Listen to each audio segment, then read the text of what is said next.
मंगलम गरुड़ध्वजः मंगलम पुंडरीकाक्ष मंगलो भूपतिः।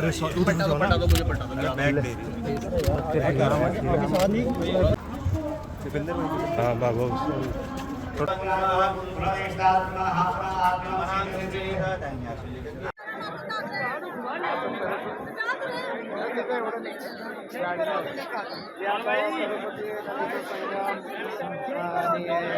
ये गणपति ने व्यास मंदिर में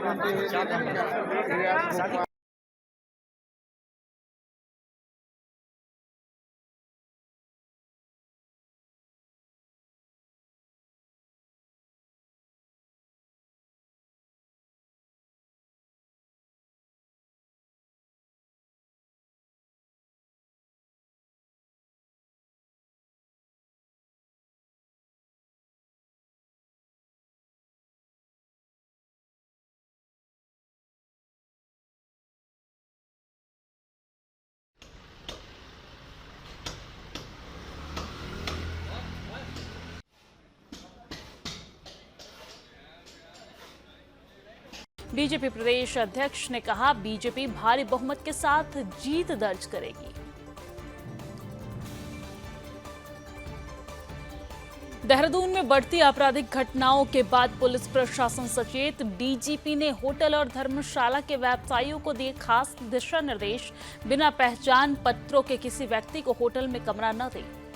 रुद्रप्रयाग में स्वच्छता ही सेवा पखवाड़े का अनोखे अंदाज में हुआ आगाज। डीएम ने सफाई कर्मियों के मोहल्ले में किया सफाई अभियान और स्वभाव स्वच्छता संस्कार पखवाड़ा में जारी रहेगा यह अभियान। दुन पुलिस की फायरिंग में एक बदमाश की मौत, दूसरा फरार। हरिद्वार के श्री बालाजी ज्वेलर्स में दिन दहाड़े की थी लूट। डकैती में शामिल 2 अन्य आरोपी को भी किया गिरफ्तार। विकासनगर के मुख्य बाजार में हार्डवेयर गोदाम में लगी भीषण आग। स्थानीय लोगों और दुकानदारों में मची अफरा तफरी। दमकल कर्मियों ने पाया आग पर काबू। लाखों का सामान जलकर हुआ खाक। हरिद्वार में धार्मिक विधि विधान और हिंदू रीति रिवाज से हुआ 2 रूसी जोड़ों का विवाह।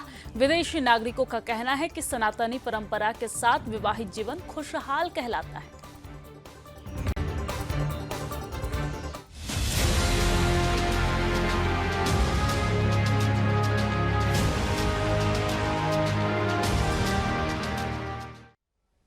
नमस्कार, सुदर्शन न्यूज पर अपना उत्तराखंड देख रहे हैं आप। मैं हूं आपके साथ दिव्या सिंह। बुलेटिन की शुरुआत बड़ी खबर के साथ करेंगे और आज की सबसे बड़ी खबर यह है कि प्रधानमंत्री नरेंद्र मोदी का आज जन्मदिन है और पीएम मोदी 74 साल के हो गए हैं। प्रधानमंत्री के जन्म दिवस पर उत्तराखंड में कई कार्यक्रमों का आयोजन भी कर सभी लोग पीएम मोदी को जन्मदिन की शुभकामनाएं दे रहे हैं। उत्तराखंड के मुख्यमंत्री पुष्कर सिंह धामी ने उन्हें जन्मदिन की बधाई दी और इस मौके पर राजधानी देहरादून में मुख्यमंत्री धामी ने स्वच्छता ही सेवा 2024 कार्यक्रम का शुभारंभ और क्रॉस कंट्री मैराथन दौड़ का फ्लैग ऑफ किया। सीएम धामी ने कहा कि प्रधानमंत्री नरेंद्र मोदी के कुशल नेतृत्व में विश्व में भारत की ख्याति बढ़ी है। देश विकास के पद पर आगे बढ़ रहा है। आगे कहा कि आज हमारे लिए बहुत खुशी का दिन है। आज प्रधानमंत्री मोदी का जन्म दिवस है। ईश्वर उन्हें हमेशा स्वस्थ रखे, वो शतायु हो, दीर्घायु हो, लंबे समय तक देश का नेतृत्व करें, यही हमारी कामना है। आपको बता दें कि उत्तराखंड से प्रधानमंत्री नरेंद्र मोदी का एक विशेष लगाव भी है। उत्तराखंड वासी भी प्रधानमंत्री के दीर्घायु होने की भगवान से प्रार्थना कर रहे हैं।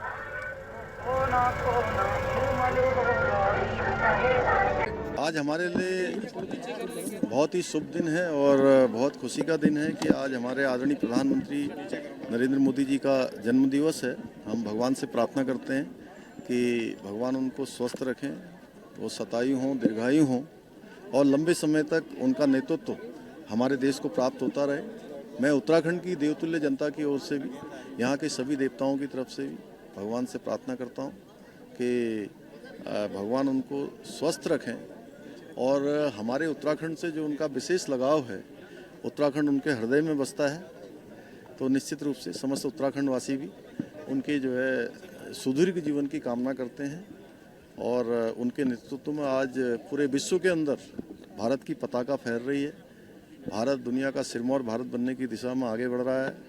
गरीब कल्याण की जो योजनाएं हैं, गरीब कल्याण के कार्यक्रम हैं, वो गरीबों के लिए एक मील का पत्थर साबित हो रहे हैं। हर किसी गरीब के जीवन को आगे बढ़ाने में सहायता कर रहे हैं। ऐतिहासिक जो निर्णय उनके समय में लिए गए हैं वो भारत को नई दिशा देने वाले निर्णय हैं और लंबे समय तक उनका नेतृत्व हमको मिलता रहेगा। तो निश्चित रूप से विकसित भारत का जो उनका संकल्प वो संकल्प भी पूरा होगा।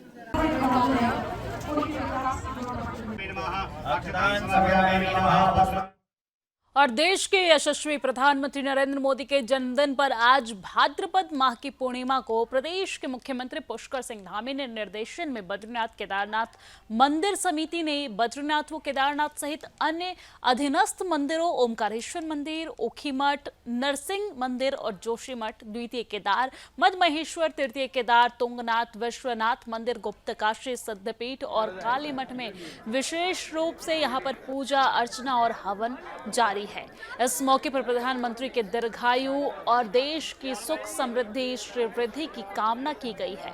वीकेटीसी अध्यक्ष अजेंद्र अजय ने बताया है कि बद्रीनाथ में रावल आचार्य व वेद पाठियों ने प्रधानमंत्री नरेंद्र मोदी के नाम गोत्र से श्री बद्रीनाथ धाम में महाभिषेक पूजा और केदारनाथ धाम में रुद्राभिषेक, षोडशोपचार और पूजा संपन्न की है। और इस मौके पर मंदिर समिति उपाध्यक्ष किशोर पवार, सदस्यगण तथा अधिकारी कर्मचारी पूजा में शामिल हुए हैं।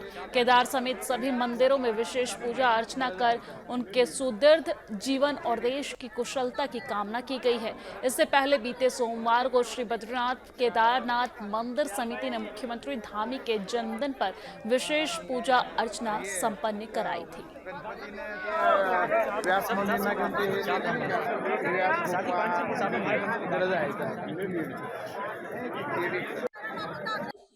जिस तरह से भगवान श्री केदारेश्वर जी का स्वरूप मंगलमयी है, माँ शक्ति जगदम्बा माँ भवानी का स्वरूप मंगलमयी है, उसी तरह से जगत का कल्याण करने के लिए बाबा शिव केदारेश्वर हिमालय में ज्योति स्वरूप में स्थिर है। और आज बड़ा हर्ष का विषय है कि आज हमारे भारत के यशस्वी, ऊर्जावान और प्रतिभावान व्यक्तित्व के धनी माननीय श्री नरेंद्र दामोदर दास मोदी जी का आज जन्मदिन है। आज इस दिव्य स्थान पर, इस दिव्य ज्योतिर्लिंग में श्री बद्रीनाथ केदारनाथ मंदिर समिति और तीर्थ पुरोहित समाज केदार सभा के सभी विद्वत पंडितों ने, हमारे वेद पाठियों ने भगवान श्री केदारनाथ जी के दिव्य श्री चरणों में भगवान का महाभिषेक किया। केदारम करुणाकरम रघुवरम मृत्युंजयम संस्मरे। आज परम हर्ष का विषय हमारे देश के यशस्वी प्रधानमंत्री श्री नरेंद्र दामोदर दास मोदी जी का आज नूतन वर्ष प्रवेश है। इसी संदर्भ में आज यहाँ पर श्री बद्रीनाथ केदारनाथ मंदिर समिति के द्वारा महादेव का रुद्राभिषेक पूजन किया गया और हम सब ने भगवान से प्रार्थना। दिल्ली के लोकप्रिय मुख्यमंत्री, आम आदमी पार्टी के नेता, मेरे गुरु अरविंद केजरीवाल जी का धन्यवाद करना चाहती हूँ, जिन्होंने मुझे इतनी बड़ी जिम्मेदारी दी और इस जिम्मेदारी के लिए मुझ पर भरोसा किया। ये सिर्फ आम आदमी पार्टी में हो सकता है, अरविंद केजरीवाल जी के नेतृत्व में हो सकता है कि एक फर्स्ट टाइम पॉलिटिशियन एक राज्य की मुख्यमंत्री बने। मैं एक सामान्य परिवार से आती हूँ। शायद किसी और पार्टी में होती तो चुनाव की टिकट भी नहीं मिलती, लेकिन अरविंद केजरीवाल जी ने मुझ पर भरोसा किया, मुझे विधायक बनाया, मुझे मंत्री बनाया और आज मुख्यमंत्री बनने की जिम्मेदारी दी है। मैं खुश हूँ कि अरविंद केजरीवाल जी ने मुझ पर इतना भरोसा किया है। लेकिन जितना सुख आज मेरे मन में है, आज उससे बहुत ज़्यादा दुख भी मेरे मन में है। दुख इसलिए कि दिल्ली के लोकप्रिय मुख्यमंत्री मेरे बड़े भाई अरविंद केजरीवाल जी आज इस्तीफा दे रहे हैं। मैं आज ये ज़रूर कहना चाहती हूँ आम आदमी पार्टी के सभी विधायकों की तरफ से, दिल्ली की 2 करोड़ जनता की तरफ से, कि दिल्ली का एक ही मुख्यमंत्री है और उस मुख्यमंत्री का नाम अरविंद केजरीवाल है। भारतीय जनता पार्टी ने पिछले 2 साल से अरविंद केजरीवाल जी को परेशान करने की, उनके खिलाफ षड्यंत्र रचने की कोई कसर नहीं छोड़ी। एक ऐसा आदमी जो अपनी IRS कमिश्नर की नौकरी ठुकरा सकता था, एक ऐसा आदमी जो एक नई पॉलिटिकल पार्टी से पहली बार चुनाव लड़के मुख्यमंत्री पद से इस्तीफा दे सकता था, ऐसे आदमी पर, ऐसे ईमानदार आदमी पर भारतीय जनता पार्टी ने भ्रष्टाचार के आरोप लगाए, झूठे केस किए, फर्जी केस किए, अपनी एजेंसीज ED को, CBI को उनके पीछे छोड़ दिया, उनको झूठे मुकदमे में 6 महीने तक जेल में रखा। आखिरकार सुप्रीम कोर्ट ने उन्हें जमानत दी, और सुप्रीम कोर्ट ने सिर्फ उनको जमानत नहीं दी, सुप्रीम कोर्ट ने केंद्र सरकार के मुंह पे तमाचा मारा, उनकी एजेंसीज के मुंह पे तमाचा मारा। उन्हें कहा कि इनकी एजेंसीज, केंद्र सरकार की एजेंसीज एक पिंजरे में कैद तोते की तरह हैं, और अरविंद केजरीवाल जी की गिरफ्तारी गलत थी। अगर अरविंद केजरीवाल जी की जगह कोई और मुख्यमंत्री होता, कोई और नेता होता, तो वो 2 मिनट नहीं सोचता मुख्यमंत्री की कुर्सी पे बैठने के बाद। लेकिन अरविंद केजरीवाल जी ने वो किया जो आज तक इस देश का इतिहास तो छोड़िए, शायद दुनिया के इतिहास में किसी नेता ने ना किया हो। उन्होंने कहा कि मेरे लिए सिर्फ सुप्रीम कोर्ट का फैसला काफी नहीं है, मैं जनता की अदालत में जाऊंगा। जब दिल्ली की जनता मुझे कहेगी कि हम तुम्हें मुख्यमंत्री के रूप में देखना चाहते हैं, जब दिल्ली की जनता कहेगी कि तुम ईमानदार हो, तब मैं मुख्यमंत्री की कुर्सी पे बैठूंगा। मुझे नहीं लगता कि हमें लोकतंत्र के इतिहास में ऐसा कोई त्याग का उदाहरण मिलेगा जो आज अरविंद केजरीवाल जी ने देश के सामने रखा है। दिल्ली भर में लोग बहुत दुखी हैं अरविंद केजरीवाल जी के इस्तीफे से। कल शाम मुझे एक बुजुर्ग महिला मिली, जब उन्हें खबर मिली थी कि अरविंद केजरीवाल जी ने इस्तीफा दे दिया है, वो रोने लग गई। उन्होंने कहा कि वो मेरे बेटे की तरह हैं, उसको इतना परेशान किया है, उसको इतना परेशान किया है, उस पर झूठे केस लगाए। और उन बुजुर्ग महिला ने कहा कि मैं घर घर जाऊंगी, मैं घर घर जाके लोगों को कहूंगी कि मुझे अपने बेटे को ही मुख्यमंत्री बनाना है।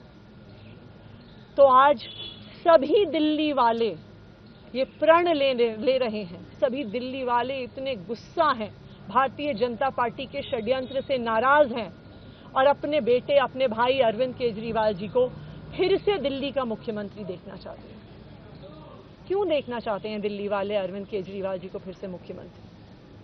क्योंकि उन्हें पता है कि अरविंद केजरीवाल ही ऐसे ईमानदार मुख्यमंत्री हैं जिनकी वजह से उन्हें फ्री बिजली मिली। उन्हें पता है कि अगर अरविंद केजरीवाल जैसे ईमानदार व्यक्ति मुख्यमंत्री नहीं रहे तो उनको फ्री बिजली मिलनी बंद हो जाएगी। उन्हें पता है कि अरविंद केजरीवाल जैसे ईमानदार व्यक्ति अगर मुख्यमंत्री नहीं रहे तो उनके बच्चों के सरकारी स्कूल बदहाल हो जाएंगे। उनको पता है कि अरविंद केजरीवाल जैसे ईमानदार व्यक्ति अगर मुख्यमंत्री नहीं रहे तो जो अस्पतालों में, सरकारी अस्पतालों में अच्छा इलाज मिलता है, मुफ्त दवाइयां मिलती हैं, वो बंद हो जाएंगी। उन्हें पता है कि अगर अरविंद केजरीवाल जी मुख्यमंत्री नहीं रहे तो मोहल्ला क्लिनिक बंद हो जाएगी। अरविंद केजरीवाल मुख्यमंत्री नहीं रहे तो दिल्ली में महिलाओं की फ्री बस यात्रा बंद हो जाएगी, बुजुर्गों की तीर्थ यात्रा बंद हो जाएगी। क्योंकि उन्होंने देखा है कि भारतीय जनता पार्टी की 22 राज्यों में सरकार है, किसी एक राज्य में भी वो फ्री बिजली, अच्छे स्कूल, अच्छे अस्पताल, मोहल्ला क्लिनिक, फ्री बस यात्रा नहीं दे पाते हैं।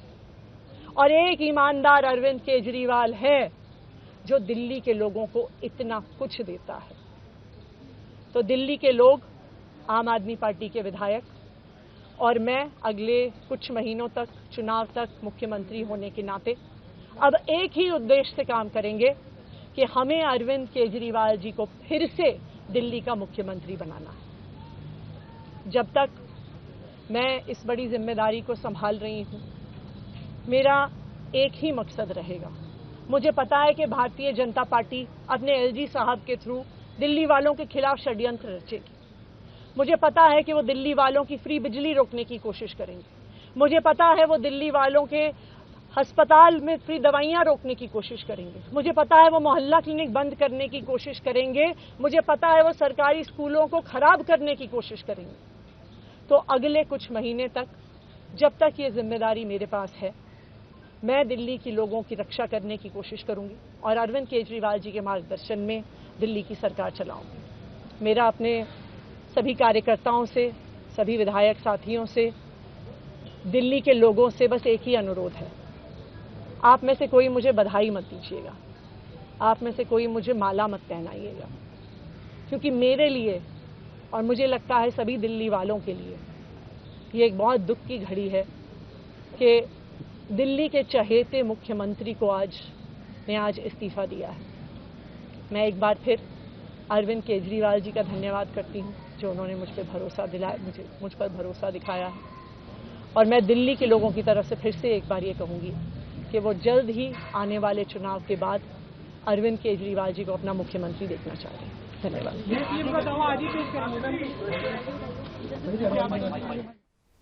तो दिल्ली के नए मुख्यमंत्री आतिशी को सुन रहे थे आप, जहां पर वो प्रेस कॉन्फ्रेंस करते हुए बीजेपी पर जमकर निशाना साधा है। चलिए अब आगे उत्तराखंड की खबरों में बढ़ते हैं। मुख्यमंत्री पुष्कर सिंह धामी ने बीते सोमवार को अपने जन्म दिवस पर मुख्य सेवक सदन में आयोजित कार्यक्रम में प्रदेशवासियों को अनेक सौगात दी है। उन्होंने कई योजनाओं का शिलान्यास किया है। उत्तराखंड में 100 यूनिट तक और उच्च हिमालयी क्षेत्रों में 200 यूनिट बिजली खर्च करने वाले उपभोक्ताओं को धामी सरकार अब 50% सब्सिडी देगी। 1 किलोवाट तक विद्युत भार वाले उपभोक्ताओं को बिजली में छूट की सुविधा मिलेगी। इस योजना का लाभ लगभग 11,50,000 उपभोक्ताओं को मिलेगा।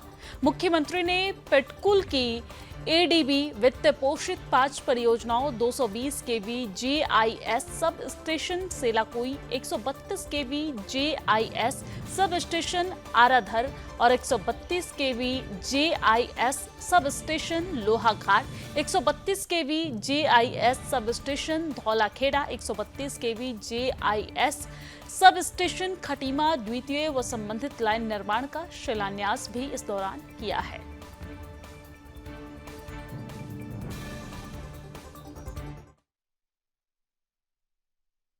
निश्चित रूप से देखिए, इससे एक तो हमारी मितव्ययता और बिजली की खपत जो ज़्यादा है, अनावश्यक रूप से फिजूल है, वो कम होगी।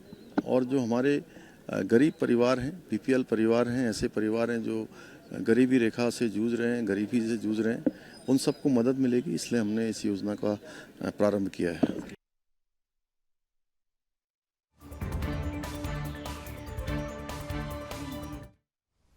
और चलिए आगे बढ़ते हैं। मुख्यमंत्री पुष्कर सिंह धामी के जन्मदिन के अवसर पर देश भर से शीर्ष नेताओं, केंद्रीय मंत्रियों और प्रसिद्ध हस्तियों ने शुभकामनाएं दी है। इस मौके पर प्रदेश में कई कार्यक्रमों का आयोजन भी किया गया, जिसमें खेल प्रतियोगिता, वृक्षारोपण अभियान और रक्तदान शिविर प्रमुख रहे। प्रधानमंत्री नरेंद्र मोदी, गृह मंत्री अमित शाह और रक्षा मंत्री राजनाथ सिंह ने एक्स पर पोस्ट करते हुए मुख्यमंत्री पुष्कर सिंह धामी को बधाई देते हुए उनके नेतृत्व को सराहा और उनके सफल कार्यकाल की कामना की।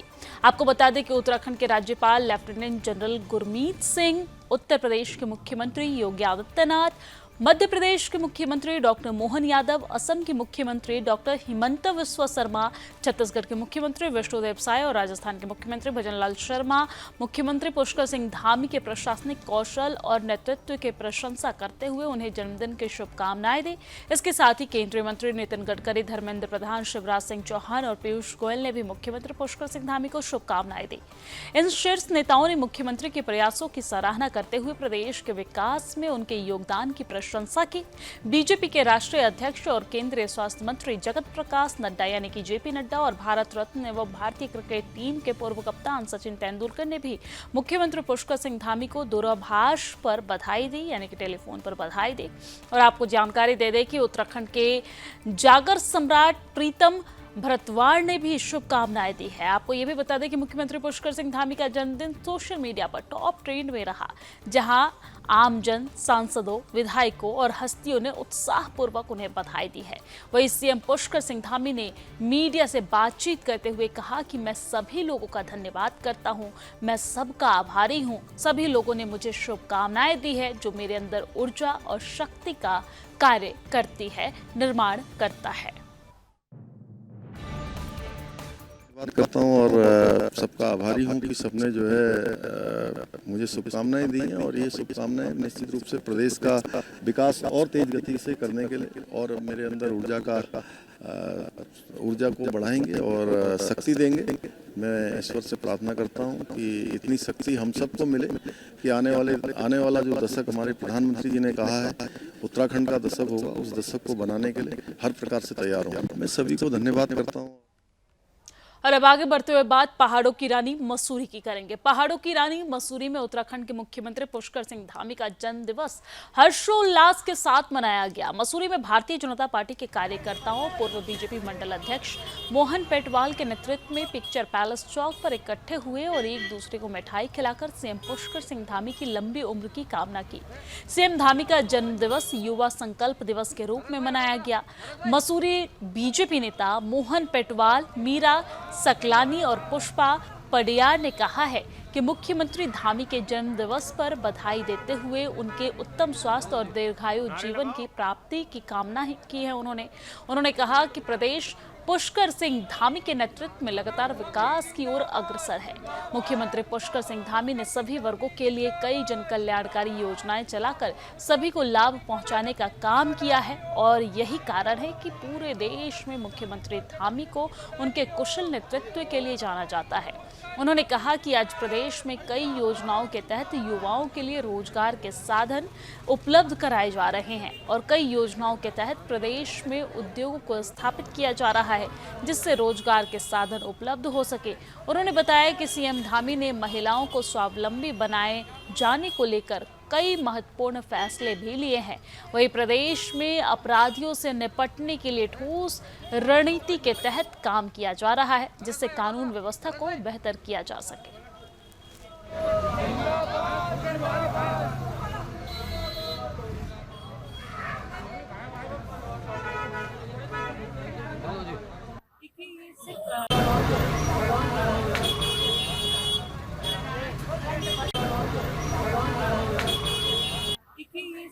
भारतीय जनता पार्टी के लिए ही नहीं पूरे प्रदेश के लिए गौरव की बात है कि आज हमारे माननीय मुख्यमंत्री जी पुष्कर सिंह धामी जी का जन्मदिन है। हम सभी लोग अपने दिल की गहराइयों से उन्हें जन्मदिन की शुभकामनाएं देते हैं। जिस तरीके का नेतृत्व उत्तराखंड को मिल रहा है, देखने को मिला है, हम उम्मीद करते हैं कि आगे भी उनका नेतृत्व हमको मिलता रहे, उनका मार्गदर्शन हमको मिलता रहे और उत्तराखंड विकास की प्रगति पे आगे बढ़े।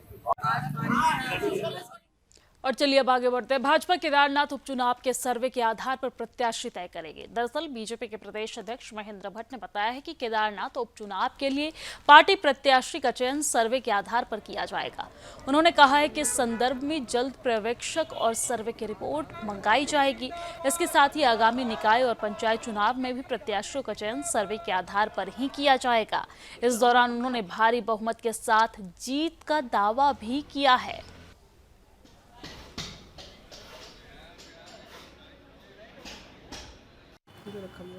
देखिए, हम हर चुनाव का सदैव तत्पर रहते हैं। हर चुनाव की रणनीति हमारी पूर्व में नियोजित रहती है।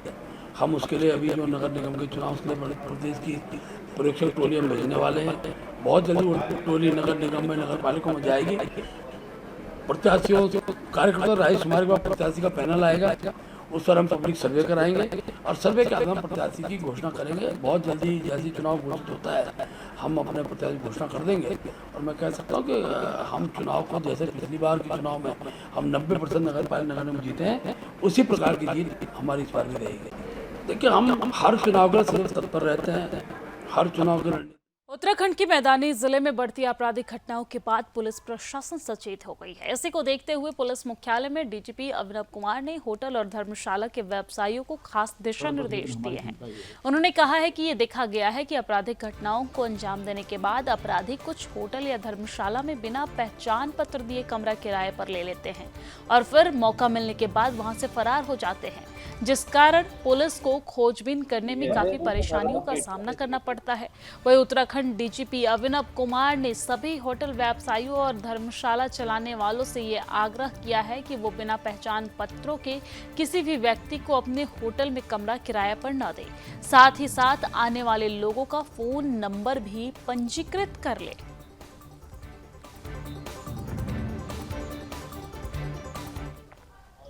जब भी किसी बैंक की क्षमता पे कभी कोई संदेह नहीं है। हमें बड़ा हर्ष है कि ये खुलासा हुआ है सर, बस लेकिन हमारी चिंता ये है कि हमारा व्यापारी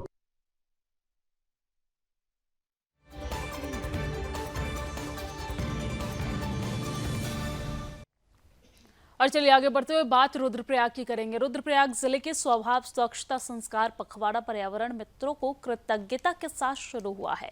आपको बता दें कि जिलाधिकारी सौरभ गहरवार वाल्मीकि बस्ती में स्वयं सफाई करने के लिए उतरे और वहीं अन्य जनपद स्तरीय अधिकारी और कर्मचारी ने भी तलवार और फावड़ा लेकर बस्ती में सफाई के लिए पहुंचे।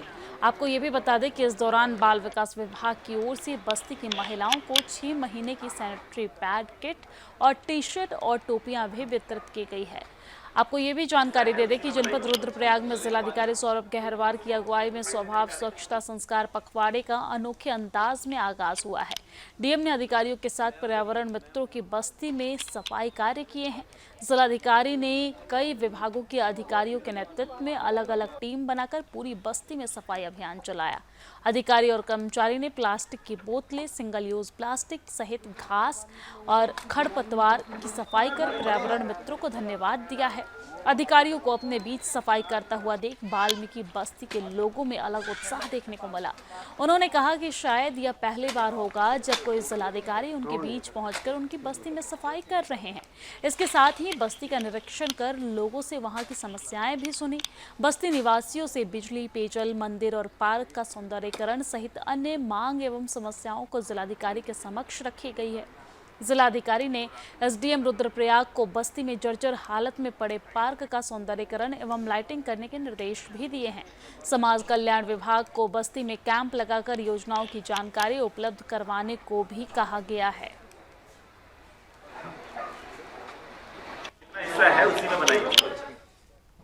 और अपना उत्तराखंड की खबरों में फिलहाल इतना ही, लेकिन देश और दुनिया की तमाम खबरों के लिए आप देखते रहिए सुदर्शन न्यूज। जय हिंद।